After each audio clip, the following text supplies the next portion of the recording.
the case everyone thought was finished. By the time the trial date was announced, most people believed the case was already solved. The headlines were confident.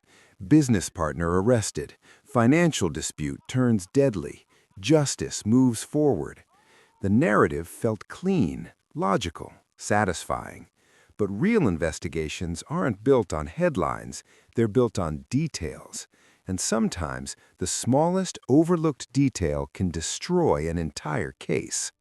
What makes this story different is that the person who uncovered that detail wasn't trained, wasn't looking for it, wasn't even suspicious. He was just cleaning out a drawer. And what he found almost exposed one of the biggest investigative mistakes of the year.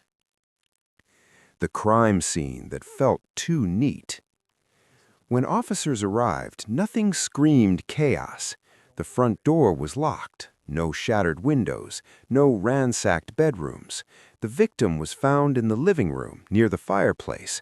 One lamp broken, one chair overturned, a single area of blood near the rug. It looked like a struggle, but only in one contained space. Seasoned detectives noticed something subtle.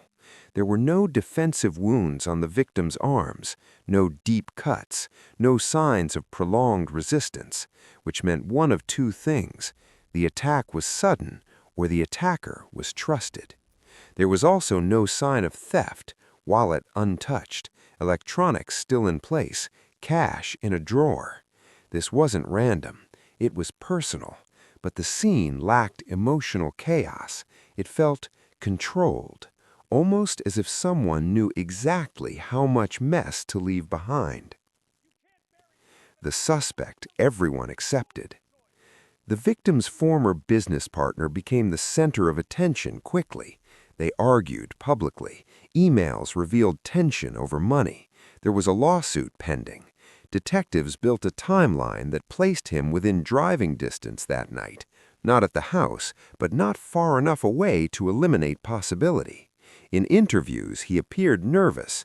That didn't help, but nervousness isn't guilt, it's human. Still, public opinion formed rapidly. When prosecutors announced charges, many felt relieved, but privately, some investigators knew something was missing. There was no physical evidence placing him inside the home, no fingerprints, no DNA, no weapon recovered. The case was built on motive and proximity, and that can be dangerous. The family's quiet unease. The family tried to grieve, but grief mixed with doubt is heavy.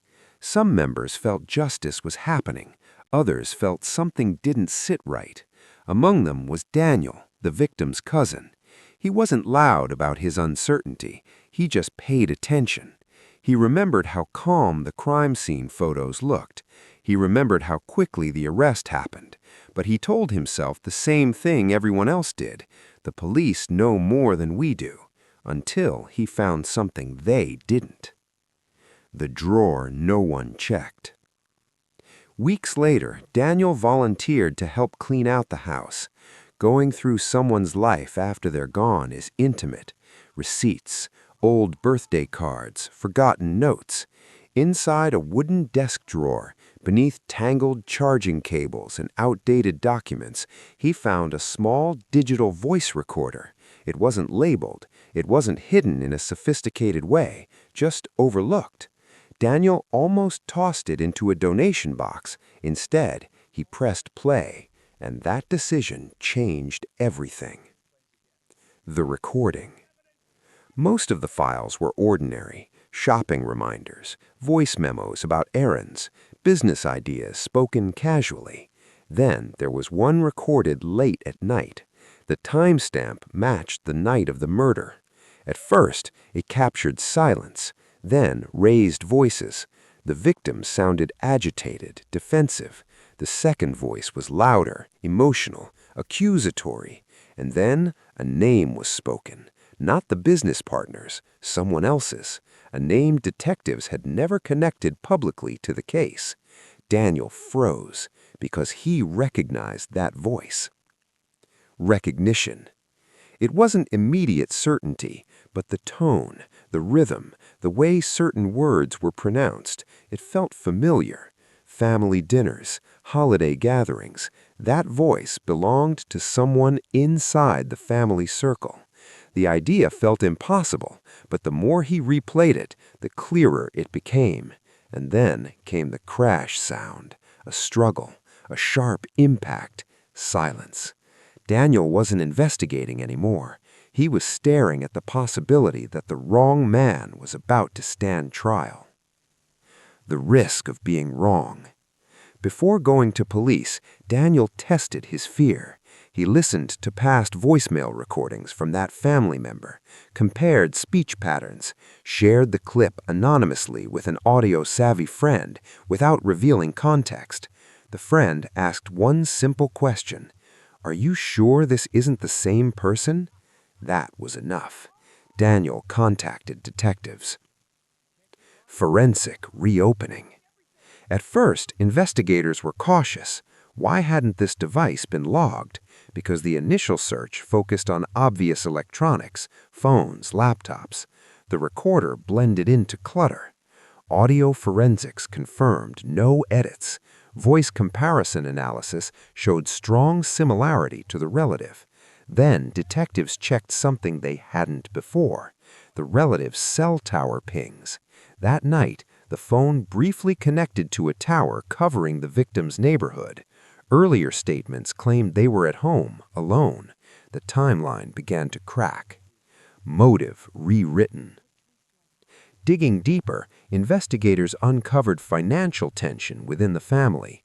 The victim had recently updated a will. There were rumors of disputes over inheritance. One detail stood out. If the victim lived another month, a change would remove a specific beneficiary.